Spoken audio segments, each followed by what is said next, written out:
Hello everyone, the title of the paper we are presenting today is Mapping the Global Clinical Landscape of Pharmacological Therapies for Heart Failure with Preserved Ejection Fraction, an analysis based on ClinicalTrials.gov, 2003 to 2025. Ho Yucheng, Zhao Jingwei, and Tang Yuqian are the co-first authors of this paper. First, let me introduce the background. Before 2020, pharmacological trials for HFpEF showed limited improvement in outcomes. After 2020, emerging metabolic agents led to clinical trials that significantly improved the composite endpoints of HFpEF. Considerable progress has been made in the pharmacological treatment of HFpEF, but a comprehensive analysis from the perspectives of spatial and temporal development of these clinical trials is still lacking. To address this gap, we conducted a search on ClinicalTrials.gov to fully retrieve information on all clinical trials of pharmacological therapies for HFpEF. The search criteria are shown in the figure. After a series of screenings, a total of 236 clinical trials were finally included for subsequent analysis. Next, the study extracted key characteristics of all included trials and analyzed the categories of investigational drugs. The analysis of the included trials was carried out from the following 6 perspectives. The geographic distribution of the trials is shown in the figure.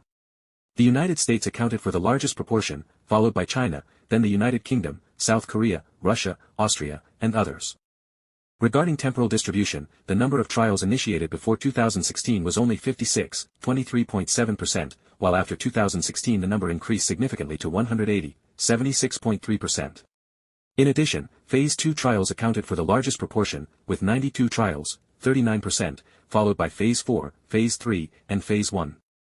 Looking at the current status of the trials, 111 trials were completed, 45 were still recruiting, 27 were terminated, 9 were withdrawn, 14 were not yet recruiting, and 9 were active but not recruiting.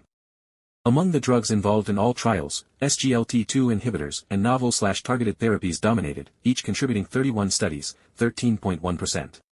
These were closely followed by pulmonary arterial hypertension, PAH, therapies and RAAS inhibitors, each with 22 trials, 9.3%. GLP-1 receptor agonists accounted for 16 trials, while ARNI and nitrates each accounted for 15 trials. The trend of drug categories and trials from 2021 to 2025 is as follows: a total of 110 drug trials were initiated between 2021 and 2025, with a marked increase in the proportion of trials on GLP-1 receptor agonists and novel/targeted therapies. The proportion of SGLT2 inhibitor trials increased notably before 2024 but dropped to 7.4% in 2025, likely due to trial completions and subsequent drug approvals. The recent approvals of HFpEF therapies are shown in the figure. Sacubitril/valsartan received FDA approval in 2021, empagliflozin and dapagliflozin received approvals from the FDA, EMA, and NMPA between 2022 and 2023, finerenone received FDA approval in July 2025. Semaglutide received a positive opinion from the EMA in September 2024 for use in obese patients with HFpEF. The application for tirzepatide has been submitted, and reviews by the relevant agencies are still ongoing. Now, moving to the discussion section. The temporal evolution of HFpEF drug trials is evident. Early trials predominantly yielded neutral results. The representative trials between 2010 and 2020 were TopCat and Paragon-HF, targeting MRA and ARNA, respectively. Neither met its primary endpoint with statistical significance, but their therapeutic value in specific subgroups was incorporated into the 2022 AHA/ACC/HFSA guideline for the management of heart failure. The period 2021 to 2025 has been highly productive for drug trials.